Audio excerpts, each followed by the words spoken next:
My name is Sonya Suares. I am a performer, director, artistic director and dramaturg, an activist. And 2019 marks my 25th year of professional practice. It is also the year that I roped 3 of my colleagues on Melbourne's Equity Diversity Committee into launching the hashtag #JustNotThatMany campaign, a grassroots online visibility initiative promoting inclusion and better representation on and behind our stages and screens on a variety of axes, disability, gender identity, and cultural diversity. This is the very first image. I flung these images together, they're pretty low res, so soz. This is the first image that launched the concept for the campaign, and the campaign itself. I had this whack idea in December of last year that we should really document, I felt like my own mother, we should really document a moment where there were so many Desi or South Asian women working in our industry, and in the middle of silly season, like December, 14 women rocked up and frocked up for this photo, and then in finding them, there was a further 16 who couldn't make it, and there were quite obviously more out there. So in the taking of this shot was the seed of the campaign, and it spread to Brisbane and even Beijing over the last 9 months. This one is our epic all-in photo shoot at the Arts Centre Melbourne as part of the Kiln program in June. This is a Sydney shot that creatives in Sydney took a couple of months ago, and this one was from last week in Perth. This is a small sample. There's loads more. I invite you to check us out on @JustNotThatMany on Facebook, Insta and Twitter for more information, because I'm going to haiku this a little bit. It is this calling, aka my compulsive tendency to instigate awkward/constructive conversations with my peers with a view to the overall betterment of our industry, as well as my work with and for young people that I believe has earned me the privilege of this platform today. Thank you, TNV. And I want to use the remaining 12 minutes to talk about reframing Australian stories and storytelling, i.e. who are the we when we tell our stories? Who does that include? I feel fairly confident that I'm addressing a room full of people who understand and agree that our industry is inscribed by systemic inequality. Many of you will have read Diversity Arts Australia's recent report, Shifting the Balance, and or have attended dozens if not decades worth of panel discussions, forums and symposiums, or if you're very lucky or been very naughty, individual-led interventions on this topic. However, alas and alack, despite all of the cumulative knowledge, study and advocacy that abounds on this issue, our industry remains very white, very male, very ableist. And worse, theatre for young people as a microcosm of the broader sector is, I am reliably informed, described by even greater erasure of difference and diversity. So, I'm not going to waste anyone's time, precious minutes, justifying the need to diversify our stages. I believe, and here's the ex-philosophy student in me, I believe you all understand the argument from the first principles of creativity. I believe you all understand the argument from the first principles of social justice.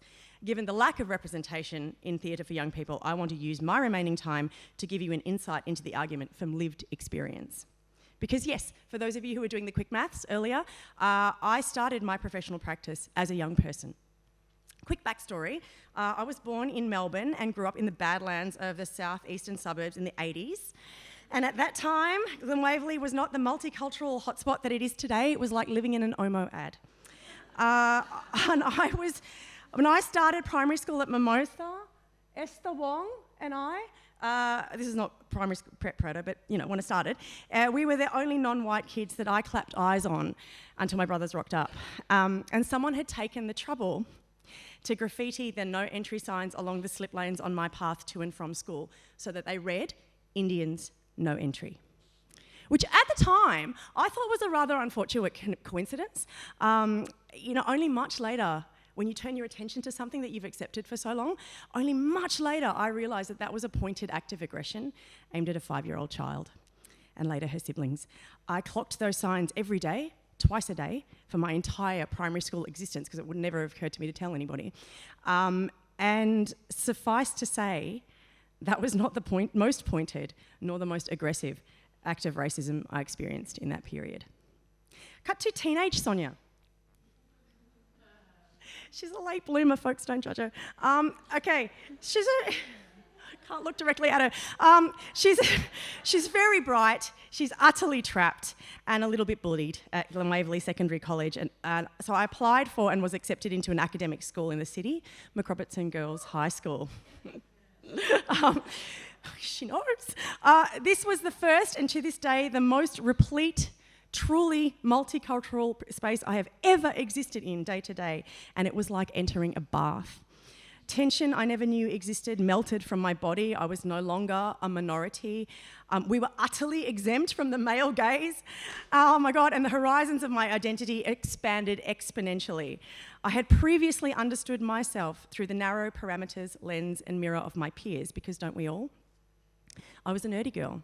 So therefore I supposed, and this has nothing to do with my parents, we can just throw that stereotype out the window, I supposed I would become a doctor or a lawyer or something along those lines. But surrounded by young women who looked a bit like me, were brainy like me, who befriended me, God bless them, and who challenged me, I suddenly had permission to explore the parameters of my humanity. I took up singing lessons, I signed up for house drama, I produced the very first play that I ever performed in at 16. It was a sellout success. And in that same year, it really was, I was cast as a series regular in a popular sci-fi television series called Ocean Girl. I'd found the fullest and most satisfying expression of my burgeoning personality in the realm of imagination, metaphor, and intercultural communication that is the performing arts. This has been one of the most poignant and painful paradoxes of my life. A moment of lived dramatic irony. It was the 90s. I mean, who knew that in the wholehearted pursuit of the career in the performing arts that unlocked me, that allowed me my fullest human expression, I would find myself in a sector that relentlessly marginalised, stereotyped, or in many cases, entirely erased me. One of these, I'm just going to name one, was the screen translation of Christos Tsiolkos' The Slap, with the character of Aisha. And this is not just me cribbing about not getting a role. Apparently they jettisoned Aisha's Indian identity in that series because there were just not that many of us. Colleagues, I refer you to my first slide. Why this particular example? Okay, so about a decade after graduating from WAPA, heavily pregnant with my second child, I was developing a new work with acclaimed independent theatre makers Elbow Room, who asked us to list our dream roles growing up. I brought a list as long as your arm of unfulfilled longing for Shakespearean and Chekhovian heroines, Ibsen, Stoppard, Wilde, Williams, Ayckbourn, Churchill. Yes, they're all white. I refer you to the slide about my cultural landscape of my childhood. This is also the canon of female characters with story arcs that I knew about. The creators also asked us to distill how we were framed by our industry. I cited a solid year of being cast as characters that were either Muslim, doctors, or Muslim doctors. The erasure of complex characters like Aisha from our storytelling matters. Nevertheless, I persisted with the abusive lover of my chosen career, and in recent years, in amongst running a company, mentoring, serving on panels and performing unsolicited interventions, I find myself frequently called upon in the development of new Australian work. Older dreams have given way to the excitement of speaking directly to the next generation of Australian adults about issues that include, but are obviously not limited to, who we are, with MTC's Melbourne Talam. Oh, this is me at drama school. I obviously had a thought that I was going to talk about that. Melbourne Talam, we saw a slide before. Arena Theatre's Air Race, Who We Have Been. Where we're headed with Fleur Kilpatrick's award-winning Whale, and our responsibility to one another with Polyglot and Paper Moon, Puppet Theatre's Charita Anak, which has had its 87th performance in Singapore and is next year off to the Lincoln Centre. Charita Anak came about between a 10-year collaboration between Polyglot Theatre and Paper Moon Puppet Theatre in Indonesia, and I'm certainly not taking credit for that. I came in at the tail end of that. But I would argue that the racial dramaturgy of that work is what makes it so resonant. The casting of that work especially. Charita Anak, I said that. Okay, so some of the most meaningful moments of my career have been witnessing a class of Indigenous girls, for example, Naja Kostich's class, she's in the room somewhere, revel in seeing Chanella Macri and I, two women of colour, leading a performance of Whale, which I did not foresee needing a slide for. Still Charita Anak. Or seeing one South Asian teenager in the audience nearly lose her mind and become totally inarticulate during the post-show Q&A of Melbourne Talam, as you often do when you're particularly passionate about something, become completely inarticulate, because she'd just seen herself and her lived experience represented on stage. Paul Race discussed, in the first presentation, that this play belongs within, or is examined within the Melbourne University paper about locating impact. So they chart the impact on students like that student in Warrnambool, I want to say. But they also chart the experience of young non-Indian audiences who were asked, and who are entirely capable of, extending themselves imaginatively to identify with characters who don't look like them, in exactly the same fashion that non-white Australian audiences are asked to do all the time in our theatres. So when Christian Leavesley, also here today, I saw him skulking about earlier, called me up in March last year and told me he wanted me to apply my brain to Dan Giovannoni's dramatisation of a story of the 1919 post-war air race from Hounslow to Darwin, a story peopled entirely by white men. Because he wanted to reframe the authoring of and access to Australian grand narratives, my response was, I believe, fuck yes. Here's a shot of the actors. Yay, it is. Here's a shot of the actors that ultimately told that story. 4 actors who were also musicians and pretty well gymnasts in what they were required to do on the stage. 3 women, 2 women of colour. Theatre for young people is such an imaginatively free and hyper-creative space. I'd argue that the stories we produce for young people's consumption, the plasticity of form and theme, almost mirrors young people's neuroplasticity. It is such a missed opportunity not to people this sector with bodies that mirror their society.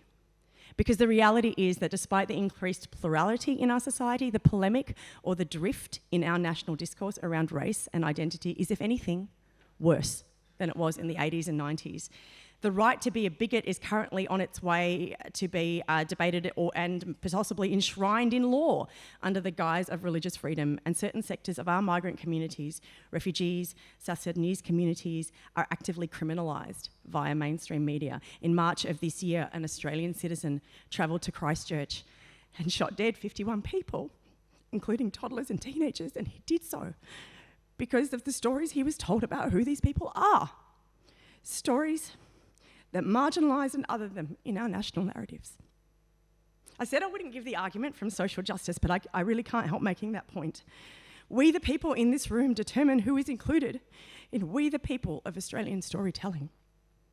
So it is my hope that if I am indeed preaching to the choir, this keynote encourages you to pick up the hymn book and start singing, or even better still, hand us, those currently absent from our collective act of storytelling, the microphone. It is only together that we can decolonise and transform our theatres and screens and ensure that the stories we deliver to our children are in vibrant technicolor. Thank you.